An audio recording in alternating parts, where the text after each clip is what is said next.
wonten ing pepanggihan punika akan mengambil beberapa pernyataan ingkang disampaikan Imam Ahmad rahimahullahu taala wonten ing kitab Ushulus Sunnah. Kita ambil pernyataan beliau nomor 36, 37, 38, 39 kalau cukup waktunya. Kita ambil 4 atau 3 pernyataan saking Imam Ahmad rahimahullah ta'ala terkait bab keyakinan. Yang pertama menika kita sebagai umat Islam wala nashhadu ala ahadim min ahlil qiblati bi amalin ya'maluhu bi jannatin wala narin.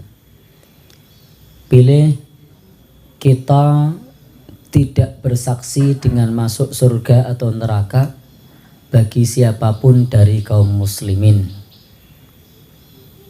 disebabkan suatu amalan yang diperbuatnya. Jadi pertama nopo?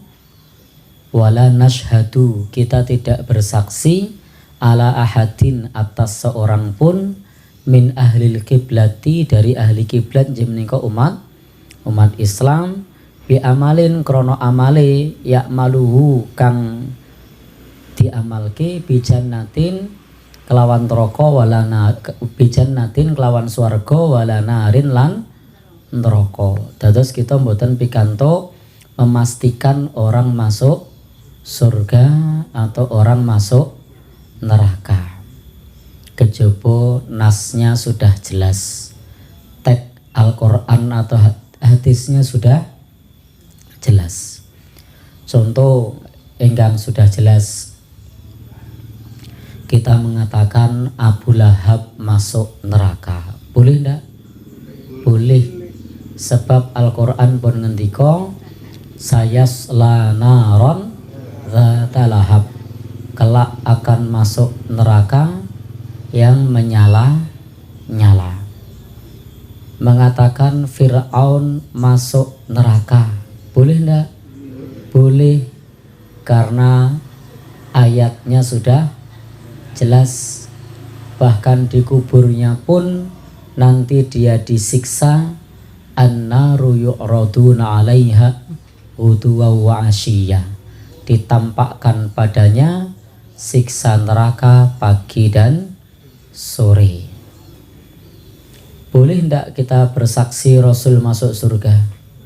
Boleh, karena sudah jelas, hadisnya jelas.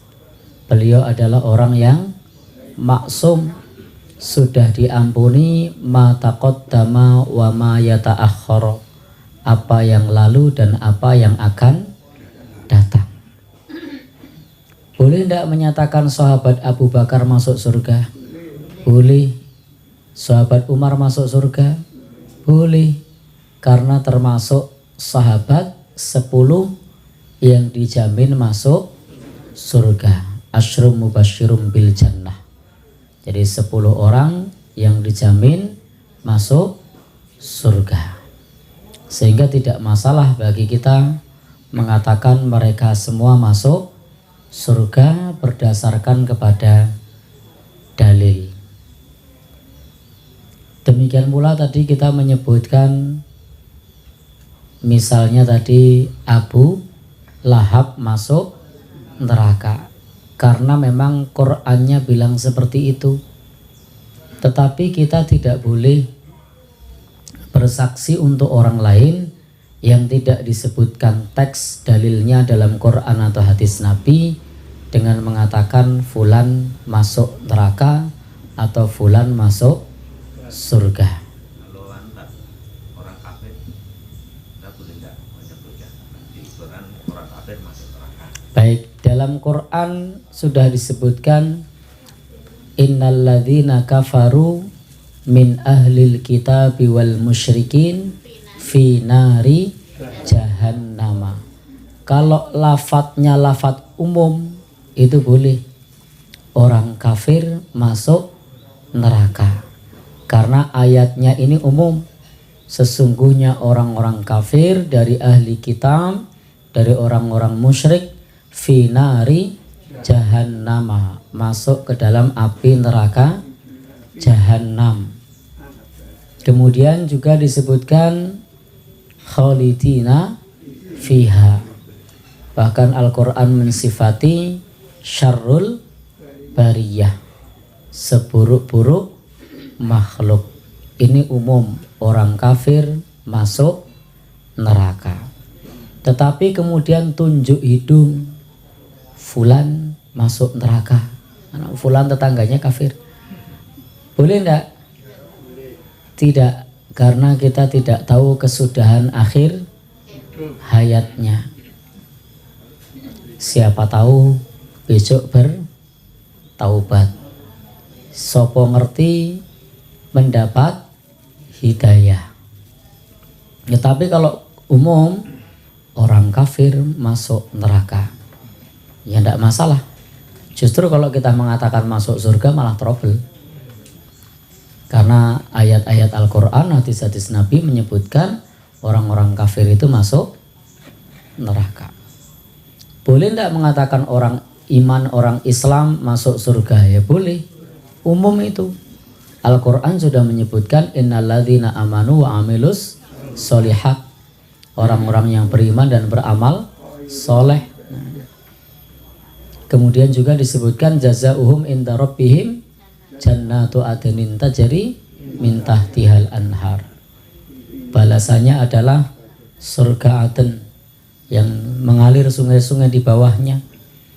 Yang Allah ridho kepada mereka, mereka ridho kepada Allah. Kepada siapa? Kepada orang yang beriman dan beramal soleh. Ini umum. Tapi kalau kemudian mengatakan kepada orang, kamu masuk surga, atau tetangga saya masuk surga, boleh enggak? Tidak boleh. Karena itu takyin, tunjuk hidung, menyebut secara personal yang semacam itu, kita tidak boleh. Karena kita tidak tahu kesudahan akhirnya.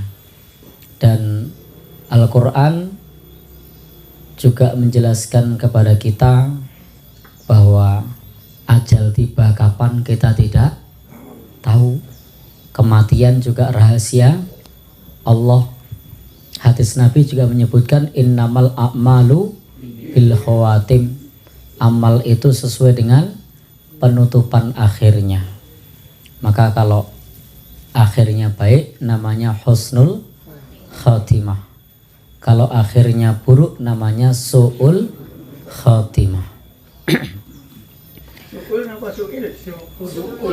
Jadi kalau su'ul itu masih normal. Kalau su'il itu kalau di depannya ada harfu jar. Maka misalnya min su'il, itu benar karena ada min di situ.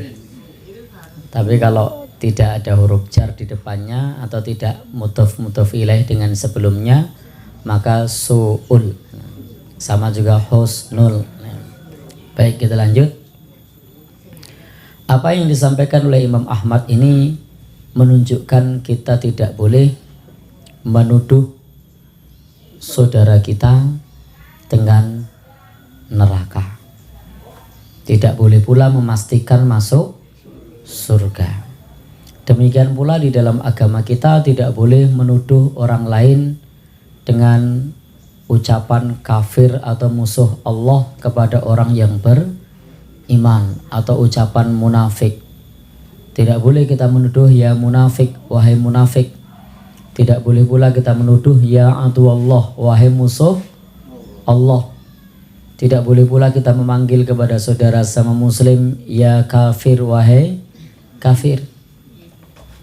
Karena kalau tuduhan tidak seperti itu, tuduhannya kembali kepada yang menuduh. Walaisa dzalika illa hara alaih. Jika tuduhannya tidak sama dengan yang dituduhkan, maka kembali kepada yang menuduh. Lalu sikap kita bagaimana? Kita tidak bersaksi atas seorang pun pasti surga atau pasti neraka, tidak boleh. Lalu bagaimana? Narju lis-soleh, kita berharap untuk orang soleh masuk surga. Wa nakhafu alaih, dan kita khawatirkan masuk neraka kepada orang yang berbuat dosa. Wa nakhafu alal musi al mutnik, kita khawatir kepada orang yang berbuat dosa, berbuat kejelekan. Jadi kita khawatirkan mereka akan tertimpa dengan sesuatu yang buruk. Wa narjulahu rahmatullah, dan kita berharap semoga mereka mendapatkan rahmat Allah sehingga dosanya diampuni. Ini sikap yang disampaikan oleh Imam Ahmad rahimahullah ta'ala di dalam kitab yang beliau tulis ini. Kesimpulannya, kita tidak boleh bersaksi atas seorang pun pasti surga atau pasti neraka disebabkan amalnya. Bisa jadi saat ini istiqomah, di lain waktu lalai. Na'udzubillah. Bisa jadi saat ini lalai, di lain waktu istiqomah. Maka kita hanya berharap semoga orang yang soleh dimasukkan ke dalam surga, dan kita khawatir orang-orang yang berbuat dosa tidak punya kesempatan bertobat. Mudah-mudahan Allah Subhanahu wa ta'ala memberikan rahmatnya dan memberikan ampunannya, mereka diberikan kesempatan untuk bertaubat. Baik, jadi intinya bab surga neraka itu hanya Allah yang tahu. Bagi kita yang penting adalah istiqomah beramal soleh. Jadi bagi kita adalah istiqomah beramal soleh, pastikan bari'um minasyirki, terbebas dari kesyirikan. Karena ketika kita melakukan kesyirikan termasuk penghalang masuk surga. Maka Bapak dan Ibu yang berbahagia yang dirahmati Allah, dulu para sahabat pun pernah punya keyakinan seperti itu. Suatu saat ada orang yang ikut dalam pertempuran di medan perang, lalu mati di medan perang. Para sahabat terkopoh-kopoh lari kepada Rasulullah. Fulan syahid, fulan syahid, fulan syahid. Mereka berkata seperti itu. Tetapi Rasul menepisnya bahwa fulan tidak syahid. Rasul melihatnya di alam kuburnya terbakar oleh api karena gamis yang ia kenakan adalah hasil ghanimah, harta rampasan perang yang belum dibagi. Jadi tidak mesti kalau meninggal di medan perang lalu masuk surga, dan tidak mesti kalau meninggal di atas ranjang lalu masuk neraka, karena surga dan neraka itu rahasia Allah Subhanahu wa ta'ala. Karena yang disebut dengan husnul khotimah itu prinsipnya adalah bari'um minasyirki, terbebas dari syirik. Meskipun mati di atas ranjang, kalau terbebas dari syirik maka bertauhid. Tetapi meskipun mati saat ibadah, tetapi kalau memuja selain Allah, riya, maka harus mempertanggungjawabkan riyanya tersebut.